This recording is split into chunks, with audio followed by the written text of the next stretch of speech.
morning. Oh, I hope this works. I recorded this earlier when the sun was shining, and it's not uploading fast enough to post it for you to see. And I am not even sure this is working for sure. My phone just fell off its perch. Oh my goodness, what an interesting morning. Good morning. Or whatever time of the day you are watching this. Spring has sprung. The grass is riz. We don't have to wonder where the flowers is. They're all over the place, including Wisconsin's perennial dandelions. And the grass is green after all of this last week's rain. And so things are popping up and things are starting. This is WOW, Women Offering Worship, our weekly faith lift. And I am Mary Paul, and I am back in my garden, in part because I've been here a lot, and the garden is better looking than the inside of my house right now. But I was also inspired when I was reminded of the words of an old hymn called In the Garden this week. And the first verse and refrain are, I come to the garden alone, while the dew is still on the roses, and the voice I hear falling on my ear, the Son of God discloses. And he walks with me, and he talks with me, and he tells me I am his own. And the joy we share as we tarry there, none other has ever known. So I hope that's a good way for you to start this day. Anybody who knows anything about me knows that I am a rummage person. For years, I was in charge of the community and the Brown Deer community and the church rummage sale. And through COVID, when there weren't any rummage sales to go to and Goodwill was closed, I've been a bit adrift. And I am a rummage person. Tidbits, collect things, randomness. And usually during the course of the weeks between I do messages, I find little tidbits and I message them to myself. And so when I get ready to do one of these, I go back into my message box and I look to see what I've sent myself that I will never remember. Well, this time when I went back in to look at things, the majority of what was there were silver sneaker exercises. And while as one of the leader people behind the scenes of WOW, I have long championed to bring some type of exercise program on Thursday morning, whether it be yoga or light aerobics or something such as that. I have long said we should do something like that it might be a good thing for women on Thursday mornings. And so perhaps today is the day to start. We could do burpees and push-ups and body rows and downward dogs and all kinds of things like that. So are you ready to do this with me? Oh, nope, you probably aren't. That wasn't what you thought this was going to be. And you know what? We will save that for another day. As the mother of a young man who owns an obstacle course racing gym, functional fitness, I've been around a lot of monkey bars and things, but I don't think I'm qualified to be your coach. I'll leave that up to him. So let's start today in the way we usually do, with a faith lift. This one comes from Psalms now. It's Psalm 95. Let us begin this day with singing, whether we feel like it or not. Let us make glad sounds of thanksgiving and praise. For God is with us, this world, and we who live in it are his. He loves us. We are his children. We belong to him. We are truly significant in the eyes of God. This may not be the way we feel this morning, but this is the way it is, for we have God's stamp of approval. So let us begin this day with singing, whether we feel like it or not. Then may we end this day with praises, because we know, and may we even feel, that we shall forever be the object of God's concern and the children of his love. So we started our day with, I come to the garden, in the garden, and whether we like it or not, we should be doing some burpees and push-ups and downward dogs. So think about that later today. And consider that's what you might do. What I said in my recording that now isn't uploading, a friend gave me a sticker some time ago that said, she goes, I think this just is perfect for you. And it said, I'm just gonna wing it. And those are my last words. Possibly. So today, hang in there. We are just going to wing it. And my phone is telling me we have low power mode. Oh man, I hope this is gonna work.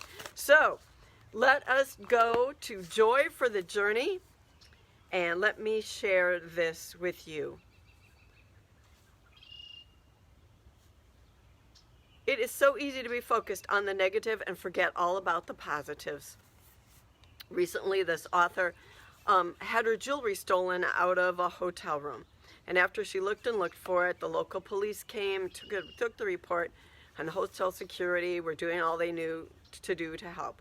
They kept apologizing to me, but I said to them, well, it's just jewelry, and I haven't been notified that any of my family is sick or has a problem. I still have my health, and this won't change my life in any significant way. I have so much to be thankful for that I refuse to let this unfortunate incident get to me. Have you learned to stop and count your blessings in the middle of a bad day? It is such a good way to get your perspective back. So I hope, I'm going to try to make the low power mode go away. Excuse my finger. Look for the positive in your day. Sometimes they seem really hard to find, but if you look for that silver lining, the flowers and their fragrance, things are better. In Ephesians, we are told, do not let anything unwholesome talk come out of your mouth, but only what is helpful for building others up according to their needs, that it may benefit those who listen. And truly it'll benefit those who speak.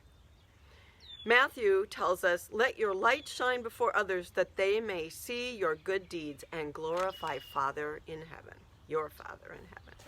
And Psalm 141 says, set a guard over my mouth, Lord. Keep watch over the door of my lips. I am a blurt person.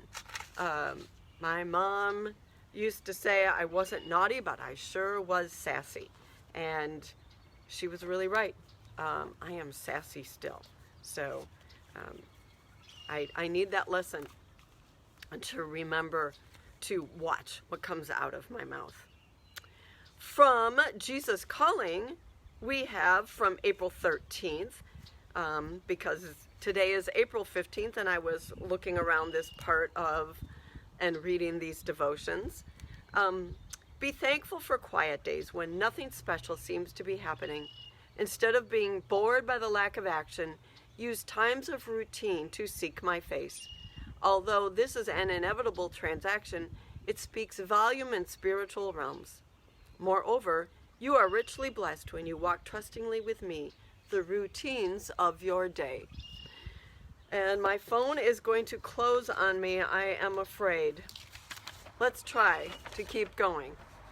When you see something beautiful in someone, tell them. It may take just a second of your time to say it, but to them it could mean a lifetime and last a lifetime. You cannot get through a single day without having an impact on the world around you. What you do makes a difference, and you have to decide what kind of difference you want to make. That's from Jane Goodall. Never be ashamed of what you've been through. God will use your story for His glory. Let Him use your story today for His glory. Remember, it can be messy and painful, but it's always still worth it.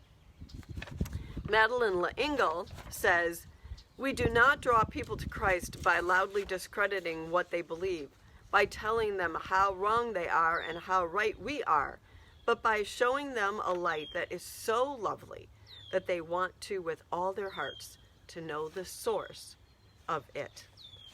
Let your light shine. Let Christ's light shine through you. Another thing I found in my rummaging was about assumptions. The first, it says, be impeccable with your word. Speak with integrity. Say only what you mean. Avoid using the word to speak against yourself or to gossip about others. Use the power of your word in the direction of truth and love. Don't take anything personally. This one's really hard. Nothing others do is because of you. What others say and do is a projection of their own reality and their own dream. And when you are immune to the opinions and actions of others, you won't be the victim of needless suffering. Don't make assumptions. Find the courage to ask questions and express what you really want. Communicate with others. And my phone just took a header. Communicate with others as clearly as you can avoid misunderstandings with sadness and drama. With just this one agreement, you can completely transform your life. And always, always do your best. I'm going to try to focus on, I can't really see. Can you see? Arthur and the flowers. Always do your best. As a scout, former scout leader, that was part of the oath. Your best is going to change from moment to moment. It will be different when you are healing and healthy as opposed to sick. And under any circumstance, simply do your best, and you will avoid self-judgment, self-abuse, and regret. And I am going to close before my phone does with a prayer from Thomas Merton. My Lord God, I have no idea where I'm going. I do not see the road ahead of me. I cannot know for certain where it will end. Nor do I really know myself, and the fact that I think I am following your will does not actually mean I am actually doing that. But I believe that the desire to please you does in fact please you. And I hope I have that desire in all that I am doing. I hope that I will never do anything apart from that desire. And I know that if I do this, you will lead me by the right road, though I may know nothing about it. Therefore, I will trust you always, though I may seem to be lost and in the shadow of death. I will not fear, for you are ever with me, and you will never leave me to face my perils alone. I pray that today has, in all of its technology glitches, and now my papers are all blowing away, I hope that you have been inspired. I have no idea what you're looking at right now, but I hope that you've been inspired to follow God's way and find your way in the world. May you have a blessed day. We are here each Thursday at 9:30 in the morning. Take care.